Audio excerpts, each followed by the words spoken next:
the arrival of the Honourable Datuk Seri Anwar Ibrahim, Prime Minister of Malaysia, accompanied by the Honourable Datuk The last few years, and particularly this year, we made it very clear that one of the thrusts of our chairmanship is energy transition, with the focus on energy or power grid, or Asean Power Grid, covering initially Vietnam-Malaysia-Singapore, and coming into Laos, Cambodia, and Thailand, and then Sarawak as of course one of these energy hub in the region, going to Indonesia and the Philippines. So, listening to the Dosi's Fadilas, some summation of the conference today, I made this reference to the fact that we have had series of meetings of ministers from, say, January this year, foreign ministers, now probably the last energy ministers meeting, and I must commend not only Fadila, the entire ministers and the secretariat, because this is probably most substantive with formidable results seen in the collaboration of a cohesive ASEAN fraternity. These meetings, of course, come at a very pivotal moment. Across the world, the energy landscape is shifting under the pressures of decarbonization, supply security, and affordability. Now, for ASEAN, home to 680 million, and because we are quite productive, we can reach 700 million very soon, if you measure productivity in that sense. And but other than the population growth, it is still, despite the uncertainties, tariff pressures, etc., it is still the fastest, one of the fastest growing economies in the world. And this transformation must be managed responsibly and collectively. So this year, the region has achieved key outcomes for the energy sector. We have adopted phase 1 of the ASEAN Plan of Action for Energy Cooperation and endorsed the enhanced Memorandum of Understanding of the Asean Power Grid. Again, thanks to my colleagues, ASEAN, for being very not only supportive, but I think energetic. Now, these decisions mark major progress in regional cooperation, integration, and being able to focus on energy transition. The new plan of action will serve ASEAN's policy compass for the next decade. It sets clear pathways to expand renewable energy, improve efficiency, and strengthen regional interconnection. It also places equity at the center of our decision.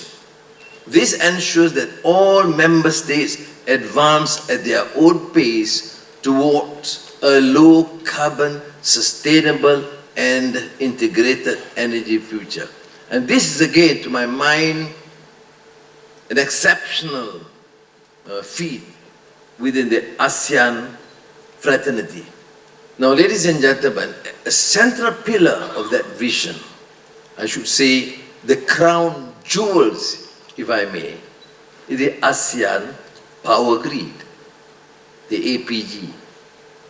Now, conceived more than 2 decades ago, deliberation after deliberation, but only in the last few years, I must commend again the ministers for taking a more concerted action, knowing that time is the essence, that is also the zeitgeist of our times, and therefore to achieve ASEAN's aspiration to connect our power system, share resources, and build resilience and interdependence.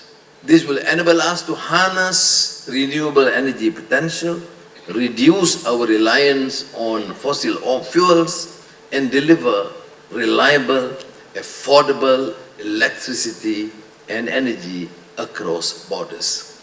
We have long supported the APG, and beyond our interconnection with Singapore and Thailand, we are part of the Lao PDR Thailand-Malaysia-Singapore Power Integration Project, which has enabled multilateral power trade.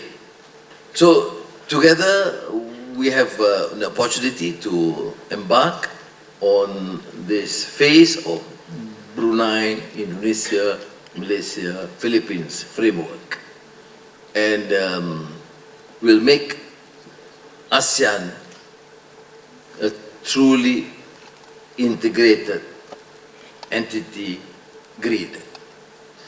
A well-connected grid strengthens regional integration, attracts grid investment, creates quality jobs, and positions ASEAN as a hub for clean energy industries and technologies.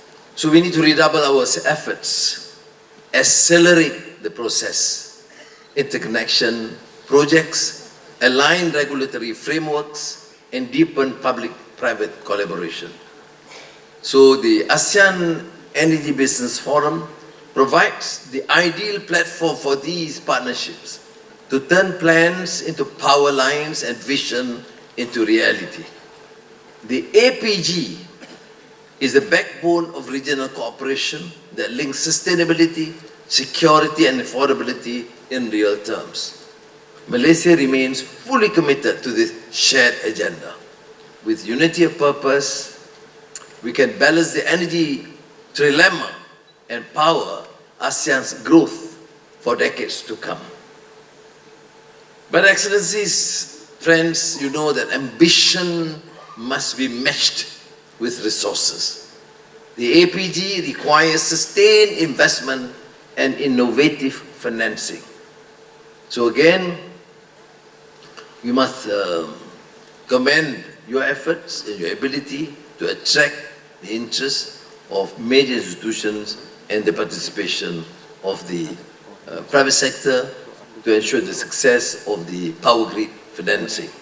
Let me end by again expressing my gratitude and thanks and commendations, because my other colleagues may be rather upset because if you distinguish the differences of all these conferences, a number of those that I personally have attended, from security to digital to of course foreign finance, I think without exaggeration, the Energy Ministers Conference probably is a landmark and the most successful one thus far. Thank you.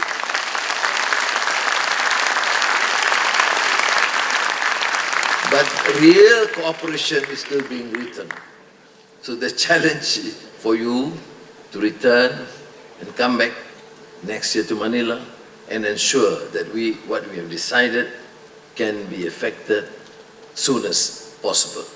Thank you. Terima kasih.